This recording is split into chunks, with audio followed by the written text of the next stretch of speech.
Hello everyone, I hope last video में जो भी हमने पढ़ा था वो आपको याद होगा। आज से हम अपना सिलेबस कंटिन्यू करने वाले हैं और आज हम कंटिन्यू करेंगे और second chapter of the syllabus which is units and measurement. So क्या नाम बताया अभी आपको चैप्टर का? यूनिट्स। आपको पता है यूनिट क्या होती है, फिर भी मैं बताऊंगा अभी। And measurement. Measurement measurement means मापन। आपको पता है कि फिजिक्स को हम लोग एग्जैक्ट साइंस भी कहते हैं। फिजिक्स में मेजरमेंट का बहुत बड़ा रोल होता है। फिजिक्स के अंदर हम फिजिकल क्वांटिटीज़ को एक्सप्लेन करने के बाद, मैंने कहा फिजिकल क्वांटिटीज़ को, ये फिजिकल क्वांटिटी क्या है इसके बारे में भी बात करेंगे। फिजिकल क्वांटिटी को एक्सप्लेन करने के बाद हमारी एक और जिम्मेदारी बनती है उस फिजिकल क्वांटिटी को मेजर करना, उसे नापना। That's why physics is also known as exact science. ये बातें कुछ ऐसी हैं जो हमने लास्ट वीडियो में भी करी थी, तो आज इसके आगे से कंटिन्यू करते हैं। बहुत ही बेसिक वे में अगर समझे तो हम कह सकते हैं कि फिजिक्स वो ब्रांच है साइंस की जो बहुत ज़्यादा एक्सपेरिमेंट्स पे बेस है। राइट? एग्री करोगे आप इस बात को? और एक्सपेरिमेंट में हम क्या करते हैं? एक्सपेरिमेंट में हम फिजिकल क्वांटिटी को मेजर करते हैं। राइट ना? सो आपका पहला टर्म आया फिजिकल क्वांटिटी, जैसे मैंने अभी कहा, मैं एक्सप्लेन करूंगा। फिजिकल क्वांटिटी, और आपको आई थिंक पता भी होगा फिजिकल क्वांटिटी क्या है। और मैं आपसे पूछूंगा तो शायद आप मुझे ये कहें कि sir any quantity which is measurable, वो सब कुछ जिसे आप मेज़र कर सकते हैं, जिसको आप नाप सकते हैं, किसी इंस्ट्रूमेंट की हेल्प से आप जिसका अमाउंट बता सकते हैं कि वो है कितना, उसको हम फिजिकल क्वांटिटी कहते हैं। थोड़े एक दो वर्ड इसमें और ऐड करें तो हम ये कह देंगे कि फिजिकल क्वांटिटी वो है जिनकी टर्म में फिजिक्स के लॉ डिफाइन होते हैं। तो दोनों बातें समझते हैं। आपको दो बातें बताई, एक ये मेजरेबल है और दूसरा कि इनकी टर्म में फिजिकल लॉज, फिजिक्स के लॉज डिफाइन होंगे। तो वो सारी क्वांटिटी जो मेजरेबल है, लाइक अगर मैं आपको बोलूँ मेरी हाइट मेजर करो, आप कर सकते हो। जिस रूम में मैं पढ़ा रहा हूँ इसका एरिया, वॉल्यूम, ऊपर फैन चल रहा है इसकी स्पीड, रूम का टेम्परेचर, एयर की डेंसिटी, तो वो सब कुछ जो आप मेजर कर सकते हैं, all the measurable quantities are known as physical quantities. तो पहली बात तो हो गई हमारी कि फिजिकल क्वांटिटी वो है जिन्हें आप मेजर करने वाले हो। और अगर हम बात कर रहे हैं कुछ ऐसी क्वांटिटी की जिन्हें आप मेजर कर सकते हो, उनको हमने नाम भी दिया है, then definitely there must exist some quantities which are non measurable, जिनको मेजर नहीं कर सकते हम। अब इसका अगर मैं आपसे एग्जांपल पूछूं तो आप पॉज करके सोचना, आंसर सुनो। लाइक इमेजिनेशन, आप इमेजिनेशन नहीं कर सकते। आप ये नहीं बोलोगे कि फिजिक्स में ये सब कहाँ से आ गया, इमेजिनेशन कहाँ से आ गया, हेट कहाँ से आ गया, लव कहाँ से आ गया, जेलेसी कहाँ से आ गई। ऑब्वियसली ये चीज़ें नेचर में एग्जिस्ट करती हैं, नेचर में एग्जिस्ट करती हैं। आप इस चीज़ को डिनाई नहीं कर सकते। आप डिनाई नहीं कर सकते कि एक माँ अपने बेटे से प्यार करती है, डेफिनेटली करती है, पर वो ये नहीं बता सकती कि वो प्यार कितना करती है, उसको अमाउंट नहीं दे सकती है। कहते हैं ना कि प्यार को नापा नहीं जा सकता। That's why it is non measurable quantity, इसलिए प्यार को फिजिक्स में पढ़ेंगे नहीं हम। राइट? मतलब आप ये नहीं कह सकते कि मैं आपसे इतना प्यार करता हूँ, एग्जैक्ट नहीं बता सकते कि ना इससे कम ना इससे ज़्यादा। मैं आपसे 5 kg, 7 डिग्री सेल्सियस, 30 जूल इतना अमाउंट प्यार करता हूँ, या मेरे अंदर इतनी जलन है, या मैं आपसे इतना हेट करता हूँ, या आज तो मैंने बहुत ज़्यादा इमेजिन किया कंडीशंस को, आज मैंने करीब 1 टन इमेजिनेशन कर ली। तो आप इनको स्पेसिफिक वैल्यू नहीं दे सकते, किनको? नॉन फिजिकल क्वांटिटी को, नॉन मेजरेबल क्वांटिटीज़ को। तो फिजिकल क्वांटिटीज आर दोज, पहला पॉइंट अपना क्लियर हो गया, which are measurable. Right?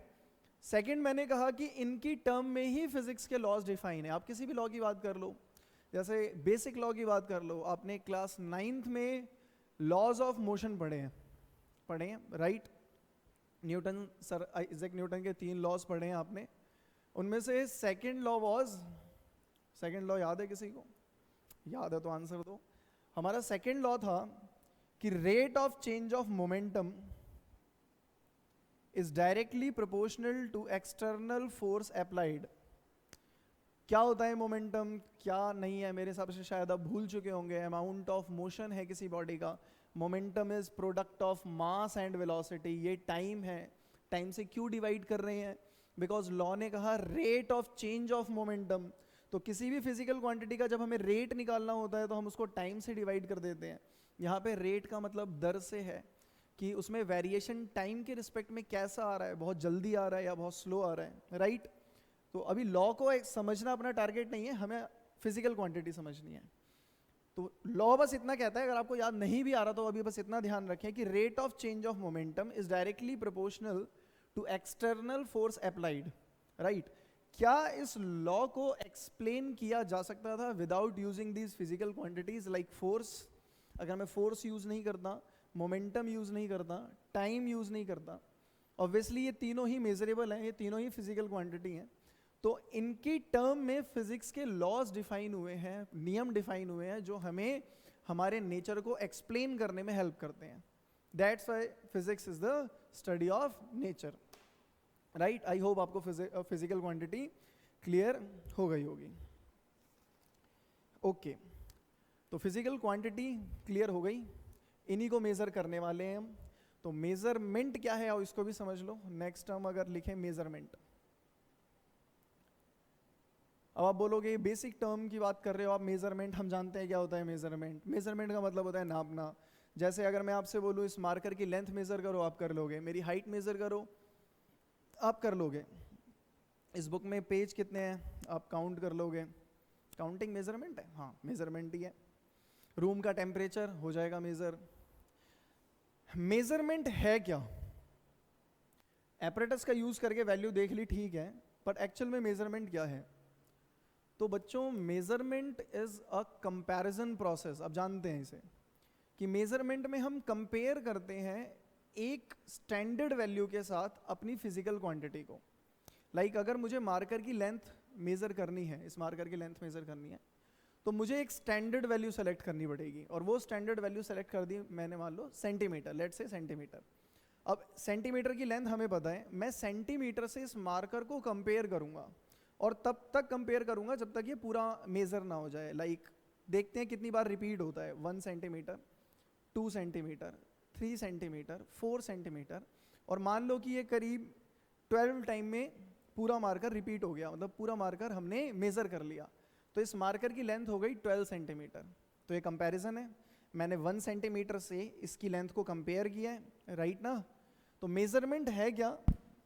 Measurement is a comparison process, और जिससे हम कंपेयर करते हैं, जिससे कंपेयर करके हम किसी फिजिकल क्वांटिटी को मेजर करते हैं, उस वैल्यू को बोलते हैं हम यूनिट, राइट ना। जैसे अभी मैंने आपसे बोला 12 सेंटीमीटर, मेजर करने के बाद मैंने लेंथ लिखी, हमने मेजर किया किसे? लेंथ को। लेंथ क्या है? Physical quantity. वैल्यू क्या आई? 12 सेंटीमीटर। तो इसमें जब हम मेजर करने के बाद जब लिखते हैं तो इसमें दो चीजें होती हैं, first one is magnitude and next one is unit. इन दो की हेल्प से हम किसी भी फिजिकल क्वांटिटी का अमाउंट बताते हैं कि वो है कितना, राइट ना। और मैग्नीट्यूड और यूनिट जो है ये एक दूसरे के साथ इनवर्सली रिलेटेड होते हैं। इनवर्स रिलेशन का मतलब आप जानते हो कि अगर एक वैल्यू इंक्रीज होगी then another one start decreasing, right. बहुत अच्छे। अब इसका एग्जांपल देख लो, जैसे लिखा हुआ है 1 किलोमीटर, आप 1 किलोमीटर को 1000 मीटर लिख सकते हो, राइट ना। तो यहाँ पर आप एक चीज नोटिस करो कि जो नंबर है वो इंक्रीज हो गया, न्यूमेरिक वैल्यू इंक्रीज हो गई, और जो यूनिट है वो डिक्रीज हो गई, छोटी हो गई, पर ये हैं दोनों आपस में इक्वल। सेंस क्या है, मतलब क्या है कि जब आप किसी फिजिकल क्वांटिटी को लिखोगे तो आप यूनिट बदल के उसे कई तरीके से लिख सकते हो। अब यूनिट और न्यूमेरिक वैल्यू एक दूसरे के साथ कैसे बदलेगी, कैसे चेंज होंगी? लाइक अगर आपने यूनिट चेंज करी तो उसका मैग्नीट्यूड कैसे चेंज होगा? आप यूनिट बड़ी करोगे मैग्नीट्यूड छोटा हो जाएगा, मैग्नीट्यूड बड़ा करोगे यूनिट छोटा हो जाएगा। छोटा सा ही कंसेप्ट है वैसे तो, इसलिए यहाँ पे लिख दिया। ओके, तो यूनिट समझ गए आप। यूनिट वो स्टैंडर्ड वैल्यू है, स्टैंडर्ड वैल्यू है जिससे कंपेयर करके आप मेजरमेंट करने वाले हो, राइट। बहुत अच्छे, आगे देखते हैं। अब जो हमारी यूनिट है जिससे कंपेयर करके आप किसी फिजिकल क्वांटिटी को मेजर करने वाले हो, वो यूनिट कैसी होनी चाहिए ये भी एक सवाल है। हाँ जी, यूनिट कैसी होनी चाहिए मतलब जैसे अगर मुझे इस बोर्ड की, वाइट बोर्ड की लेंथ को मेजर करना है, तो लेंथ को मेजर करने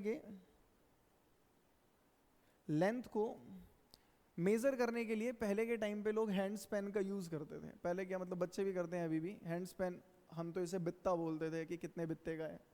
तो अगर मुझे इस वाइट बोर्ड की लेंथ को मेजर करना है और मैं इसका यूज करूं लाइक 1 2 3 और ये 10 टाइम्स में मान लो पूरा बोर्ड रिपीट हो जाता है, मैंने अपने इसकी लेंथ से कंपेयर किया बोर्ड की लेंथ को, तो ये मेजरमेंट है, because measurement is a comparison process.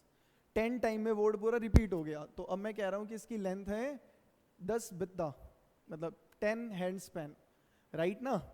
अब यहाँ पे हैंड स्पैन जो है वो यूनिट है, 10 मैग्नीट्यूड है, पर ये जो यूनिट है इसको आप स्टैंडर्ड नहीं कह सकते। क्यों नहीं कह सकते? Because person to person vary करेगा।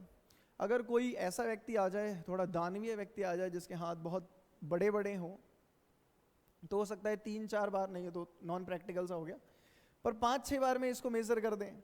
कोई छोटा बच्चा हो, मासूम सा, वो इसको मेजर करना चाहे तो हो सकता है वो 20 टाइम्स लगा दे इसको करने में, तो वो बोलेगा कि इसकी लेंथ 20 है, मैं बोलूँगा 10 है, वो बोलेगा नहीं 5 है।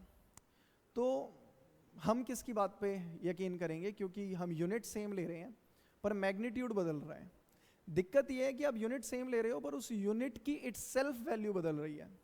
तो आप जो यूनिट यूज करने वाले हो उसके भी कुछ कैरेक्टर होते हैं जो हमें चाहिए होते हैं कि हमारी यूनिट कैसी हो।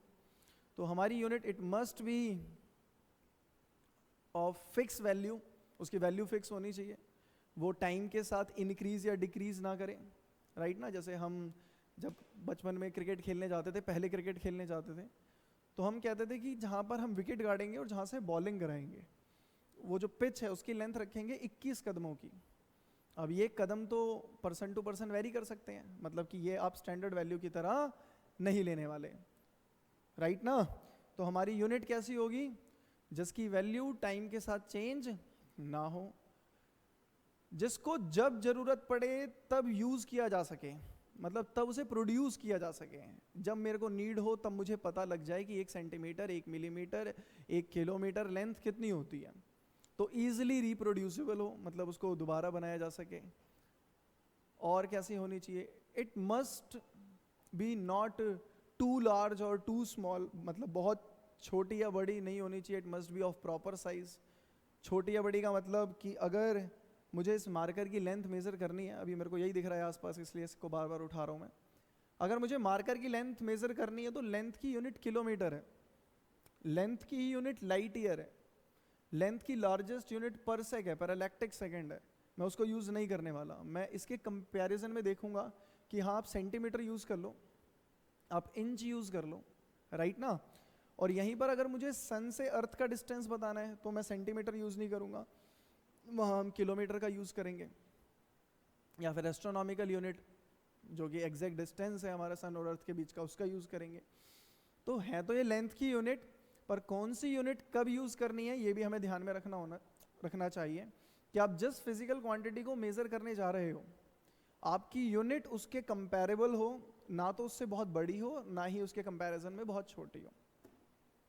ओके, तो हमने मेजरमेंट को थोड़ा सा समझा, फिजिकल क्वांटिटी समझी, यूनिट को समझा। Now let's move on to another topic, physical quantities क्या हैं आप जान गए। फिजिकल क्वांटिटी 2 टाइप की हैं दोस्तों, जो आपको अपने सिलेबस में पढ़नी है।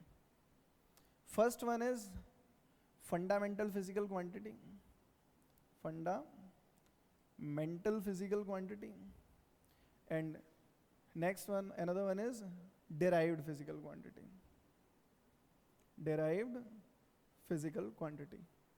ठीक है, फंडामेंटल नाम से क्लियर है, basic.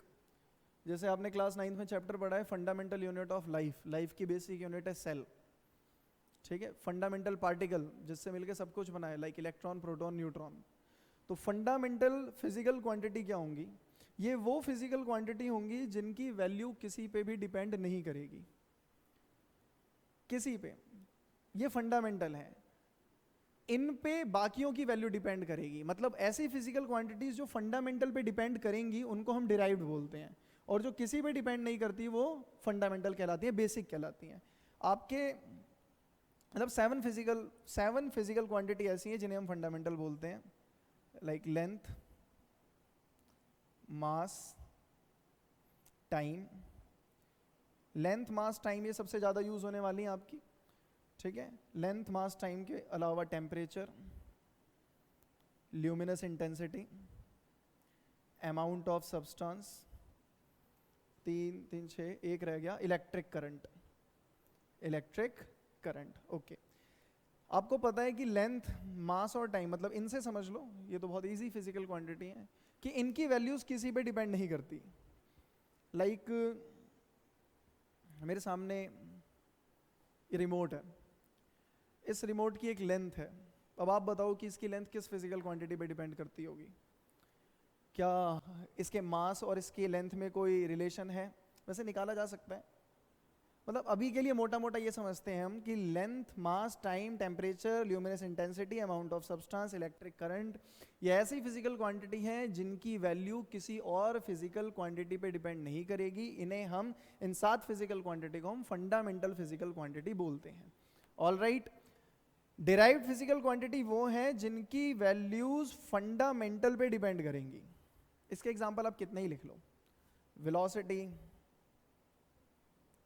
Acceleration, momentum, impulse, jerk, energy, मतलब बोलते जाओ और लिखते जाओ, ठीक है, ओके। तो आप फंडामेंटल भी समझ गए और डिराइव्ड भी समझ गए, राइट ना। फंडामेंटल फिजिकल क्वांटिटी की जो यूनिट है उन्हें हम फंडामेंटल यूनिट बोलते हैं। लाइक लेंथ की यूनिट मीटर, मास की केजी, टाइम की second, temperature kelvin, luminous intensity candela, amount of substance mole, current electric current ampere, right ना। तो दे आर फंडामेंटल यूनिट्स। और डिराइव्ड फिजिकल क्वांटिटी की यूनिट को हम डिराइव्ड यूनिट बोलेंगे। इनके अलावा एक यूनिट और होती है जिन्हें हम सप्लीमेंट्री यूनिट्स बोलते हैं। सप्लीमेंट्री यूनिट, ये दो ही हैं जो आपको पढ़नी है, मतलब बहुत ज़्यादा तो इसके बारे में भी नहीं आएगा अभी आपके सिलेबस में। First one is angle and another one is solid angle.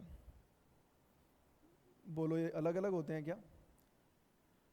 Angle आप जानते हो, जिसे आप अभी तक मेजर करते आए हो डिग्री के अंदर, 90 डिग्री, 30 डिग्री, 60 डिग्री, राइट ना। अब आप इसको मेजर करने की और भी यूनिट पढ़ोगे, क्योंकि आपको पता है कि किसी भी फिजिकल क्वांटिटी को मेजर करने के लिए हमें यूनिट चाहिए, और ज़रूरी नहीं कि उस फिजिकल क्वांटिटी की एक ही यूनिट हो, यूनिट बहुत सारी हो सकती हैं। जैसे आपने भी लेंथ की देखी, इंच है, मीटर है, सेंटीमीटर, किलोमीटर, फिट है, पिकोमीटर, फेम्टोमीटर, कितनी लिख लो आप। टेम्परेचर की आप जानते हैं डिग्री सेल्सियस होती है, केल्विन होती है, फ़ारेनहाइट होती है। इसी तरह हम एंगल को भी मेज़र करेंगे, एक और जो आपके लिए भी काफ़ी यूज़फुल होने वाला है, रेडियन के अंदर, ओके। और उसके बाद है सॉलिड एंगल। अब इसकी यूनिट पे जाने से पहले आपको समझना भी पड़ेगा कि सॉलिड एंगल क्या है। तो इसे बहुत ज़्यादा एक्सप्लेन ना करते हुए अभी मैं बस आपको इतना बताऊंगा कि कोई 2D फिगर लाइक सर्कल किसी एक पॉइंट पर 3D में, मतलब अगर आप इसको देखो तो एक कोन है, राइट ना, और ये जो कोन बन रहा है ये बीच में एक एंगल फॉर्म कर रहा है, 3 डायमेंशन में एंगल है ये, इसी को बोलते हैं हम सॉलिड एंगल। आई होप आप समझ पा रहे होंगे मैं क्या कहना चाह रहा हूँ। इसकी यूनिट होती है स्टेरेडियन, और इसके बारे में बात बाद में करेंगे अगर यूज में आएगा तब, ठीक है। अभी के लिए इसको यहीं रोक देते हैं। ऑल राइट, अगर आप कुछ लिखना चाहो तो वीडियो पॉज करके लिख लेना, मैं इसे हटा रहा हूँ।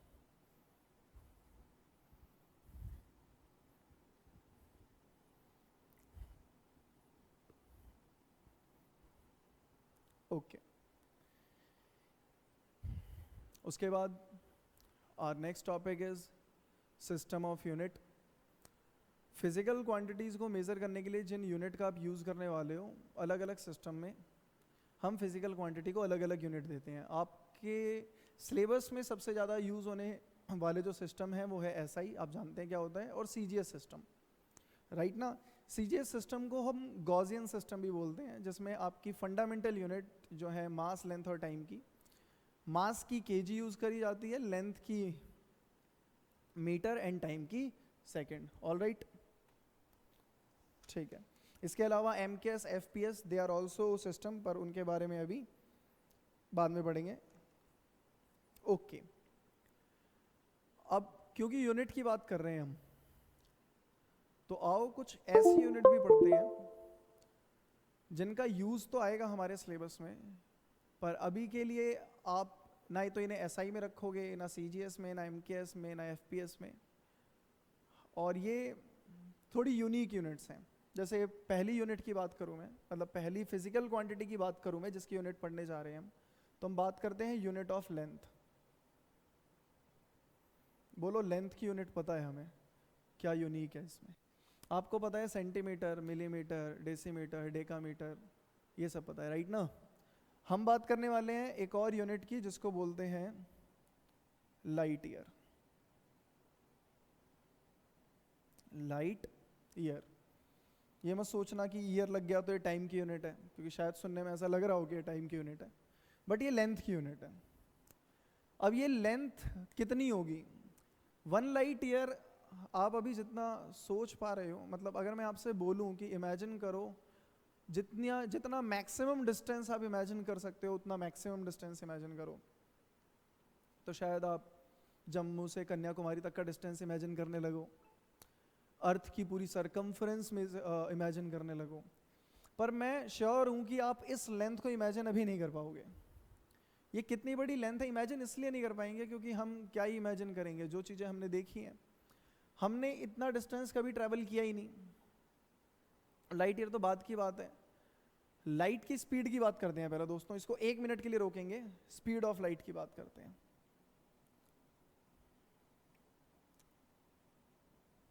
स्पीड ऑफ लाइट, लाइट की स्पीड इस यूनिवर्स की फास्टेस्ट स्पीड है, इसलिए इसको एक अलग सिंबल दिया जाता है, small C, and the value of this small C is 3 × 10⁸ metre per second. 3 lakh kilometre per second. Light की स्पीड ये है कि वो 1 सेकेंड के अंदर 3 लाख किलोमीटर ट्रैवल करती है। अगर मैं आपसे पूछूं 3 लाख किलोमीटर कितना होता है तो आप नहीं बताओगे, कोई भी कैसे ही बताएगा, क्योंकि किसके बीच का डिस्टेंस बताओगे आप? अर्थ पे तो ऐसी 2 लोकेशंस नहीं ली जा सकती जिनके बीच का डिस्टेंस आप 3 लाख किलोमीटर बोल दें, राइट ना। तो लाइट 1 सेकेंड में 3 लाख किलोमीटर ट्रैवल करती है। आप इस स्पीड को अगर इमेजिन करना चाहो तो आप इसको ऐसे इमेजिन कर सकते हो कि अगर मैं लाइट की स्पीड से मूव करूं या कोई भी बॉडी लाइट की स्पीड से मूव करे, तो वो मात्र 1 सेकेंड में, 1 सेकेंड के अंदर इंटायर अर्थ के 7.5 राउंड कंप्लीट करेगा। पूरी अर्थ के 70% तो पानी ही है उस पर, पूरी अर्थ के 7.5 चक्कर कंप्लीट करेगा, मतलब 7 ही कह लो आप, तो 7 राउंड इंटायर अर्थ के। 1 सेकेंड कितना ही होता है दोस्तों, मतलब हो गया 1 सेकेंड। इतने टाइम में आपने पूरी अर्थ के 7 चक्कर मार लिए। This is the speed of light, fastest thing of the universe, right. तो हम इस पे क्यों चले गए? लाइट ईयर को समझने के लिए उसे समझना जरूरी था। अब आप ये सोचो कि आप लाइट की स्पीड को इमेजिन नहीं कर पा रहे क्योंकि ये बहुत ज़्यादा है। अब अगर मैं आपसे बोलूं कि लाइट 1 सेकेंड तक अगर चले तो वो कितना डिस्टेंस ट्रैवल कर लेगा, तो आप बोलोगे 3 लाख किलोमीटर, राइट। और अब मैं आपसे कहूं कि लाइट अगर कंटिन्यू चलते रहे और 1 मिनट तक स्ट्रेट लाइन में चले तो वो कितना डिस्टेंस कवर कर लेगा, तो आप 60 से मल्टीप्लाई करके वैल्यू निकाल लोगे। इमेजिन करना मुश्किल है, कैलकुलेट तो की जा सकती है। अब आप ये सोचो कि वो बॉडी जो 1 सेकेंड में 3 लाख किलोमीटर ट्रैवल कर रही है, वो 1 मिनट बाद कितने डिस्टेंस पर होगी, वो 1 घंटे बाद कितने डिस्टेंस पर होगी, वो 1 दिन बाद कितने डिस्टेंस पर होगी। और यही लाइट जब लगातार स्ट्रेट लाइन में ट्रैवल करती है तो वो जितना डिस्टेंस ट्रैवल करती है 1 साल में, 1 ईयर में, उस डिस्टेंस को बोलते हैं हम 1 light year. That is light year is the distance travelled by light in 1 year, और obviously in straight line. Okay, इसकी वैल्यू होती है 9.5 into 10 raised to the power 12 kilometer. This is 1 light year. Length की बहुत बड़ी unit है ये, हाँ बहुत बड़ी तो है, हम अपने फ्रेम से सोचें तो ऑब्वियसली बहुत बड़ी यूनिट है ये, पर अगर आपको बोलें कि हमारे सोलर सिस्टम का सबसे नियरेस्ट स्टार कौन सा है, तो बता पाओगे आप? सन मत बोलना क्योंकि वो सोलर सिस्टम में है, मैंने कहा सोलर सिस्टम का नियरेस्ट स्टार कौन सा है, सबसे पास वाला स्टार कौन सा है, तो उस स्टार का नाम है अल्फा सेंचुरी। अल्फा सेंचुरी हमारे सोलर सिस्टम का सबसे नियरेस्ट स्टार है, और उसका डिस्टेंस पता है कितना है? सोलर सिस्टम से वो अप्रॉक्सीमेटली 4.3 लाइट ईयर दूर है, मतलब लगभग 4.5 बोल दें आप अगर अप्रॉक्सीमेशन यूज करें, वैसे तो बड़ा फर्क पड़ जाएगा। 4.5 लाइट ईयर ये नियरेस्ट स्टार है। आप जो रात में स्टार्स देखते हो आसमान में, वो आपसे हजारों लाइट ईयर दूर हैं। इसका मतलब समझो कि जो अल्फा सेंचुरी है, इससे इस स्टार से लाइट को हमारे सोलर सिस्टम तक पहुंचने में 4.5 साल का टाइम लगता है। मतलब यूनिवर्स की जो सबसे फास्टेस्ट थिंग है, उसको हम तक पहुंचने में 4.5 साल का टाइम लग रहा है, और ये सबसे नियरेस्ट स्टार है। तो जब हम अपनी अर्थ पे मेजरमेंट करते हैं तो हमें लाइट ईयर बहुत बड़ी यूनिट लगती है, पर जब आप एस्ट्रोनॉमी में मूव कर जाते हो तब आपको पता लगता है कि लाइट ईयर इतनी बड़ी यूनिट भी नहीं है, राइट ना? ओके दोस्तों, आगे बढ़ते हैं। लाइट ईयर आप समझ गए। Next one is astronomical unit. Astronomical unit length की कुछ यूनिट्स में से एक तो लाइट ईयर हो गया, another one is astronomical unit. Astronomical unit क्या है? तो आपसे कोई पूछे, आप एक्सप्लेन करोगे कि astronomical unit is the average distance between sun and earth. Sun और अर्थ के बीच का एवरेज डिस्टेंस है, और इसकी वैल्यू होती है 1.496 into 10 raise to the power 11 metre. This is 1 astronomical unit. शायद आप डिमांड करो कि जैसे इसको एक्सप्लेन किया कि एक लाइट ईयर क्या है, तो ऐसे ही एक्सप्लेन करो कि एस्ट्रोनॉमिकल यूनिट को भी। अभी मैंने कहा आपसे कि this is the average distance between sun and earth, right ना? तो शायद किसी के मन में सवाल आ रहा हो कि वाई एवरेज? सन और अर्थ के बीच का डिस्टेंस तो फिक्स है या बदलता है? हम एवरेज की बात क्यों कर रहे हैं जब डिस्टेंस फिक्स है? तो आई होप आपको पता होगा कि all the planets are revolving in elliptical orbit. जितने भी प्लैनेट्स हैं वो सारे के सारे इलिप्टिकल ऑर्बिट में घूम रहे हैं, और जो सन है वो हमें क्या लग रहा है, या फिर शायद आपको लग रहा है, तभी आपने ऐसा सवाल पूछा कि वो सेंटर में प्रेजेंट है इलिप्स के, बट एक्चुअल में क्या है? इलिप्स एक शेप है, और इस शेप के बारे में समझे। ये कोन का सेक्शन है, मैथ्स वाले बच्चे इसको पढ़ने वाले हैं कोनिक सेक्शन के अंदर। एक चैप्टर आएगा उसमें इलिप्स, पैराबोला, हाइपरबोला, सर्कल, ये सब पढ़ोगे आप। ओके, अब जितने भी प्लैनेट हैं वो इलिप्टिकल ऑर्बिट में घूम रहे हैं, ना कि सर्कुलर ऑर्बिट में। आप देखो, आपने जब भी सोलर सिस्टम का डायग्राम देखा होगा तो वो कुछ कुछ ऐसा ही देखा होगा, जिसमें सन को वो यहाँ पर रख देते हैं, राइट ना? अब तो ध्यान आ रहा होगा आपको। तो आओ किसी एक ऑर्बिट को ऑब्जर्व करें। मान लो यही है अर्थ का ऑर्बिट, ठीक है? ओके, एलिप्स के आपको दो ऐसे पॉइंट सेलेक्ट करने हैं जो एक दूसरे से मैक्सिमम डिस्टेंस पर हैं, एक पॉइंट ये और एक पॉइंट ये। इन दोनों पॉइंट्स को मिलाने वाली स्ट्रेट लाइन, इसको हम बोलते हैं major axis. Major axis, major axis किसका? एलिप्स का, ठीक है? और एलिप्स के दो सबसे नियरेस्ट पॉइंट जो सबसे पास हैं, उनको मिलाने वाली स्ट्रेट लाइन जो कि ये होने वाली है, this is your minor axis. Minor axis, major axis और माइनर एक्सिस एलिप्स की सरकमफ्रेंस को जिस पॉइंट पे इंटरसेक्ट करते हैं उन्हें हम वर्टेक्स बोलते हैं, वर्टेक्स। और ये आपस में जिस पॉइंट पे इंटरसेक्ट करते हैं उसको हम सेंटर ऑफ द एलिप्स बोलते हैं, राइट? एलिप्स के सेंटर और वर्टेक्स का जो मिड पॉइंट होता है, मिड पॉइंट, इस मिड पॉइंट को फोकस बोलते हैं। मतलब एलिप्स के दो फोकस होने वाले हैं मेजर एक्सिस पे। मेजर एक्सिस में सेंटर और वर्टेक्स का जो मिड पॉइंट होगा वो फोकस कहलाएगा, ऑल राइट। और जो हमारा सन है वो वन ऑफ द फोकस पे प्रेजेंट है, मतलब अगर ये ऑर्बिट है तो हमारा सन एक फोकस पे प्रेजेंट है। ये कैपलर्स ने अपने लॉ में बताया हुआ है, आप इसको फ्यूचर में पढ़ेंगे भी, और आई थिंक आपने 9th क्लास में ग्रेविटेशन चैप्टर में शायद पढ़ा भी होगा कैपलर्स लॉ के अंदर, कि all the planets are revolving in elliptical orbit and sun is present on one of the foci of these elliptical orbit।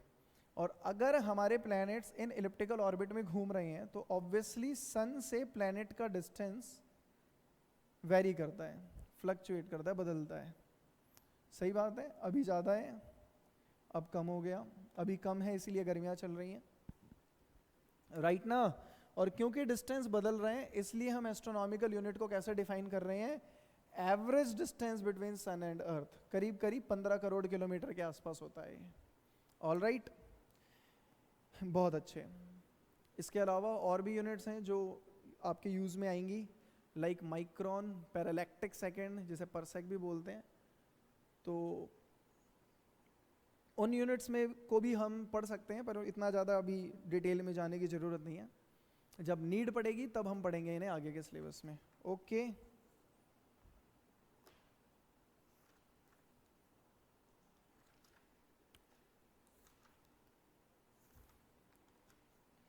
आज के लिए अपने चैप्टर को यहीं पे रोकते हैं, will continue in next video जिसमें हम इन्हीं यूनिट्स से दोबारा बिगिन करेंगे और अपने यूनिट्स एंड मेजरमेंट्स चैप्टर को आगे कंटिन्यू करेंगे। आई होप आपको ये वीडियोस समझ में आ रही होंगी। See you in the next class, bye bye.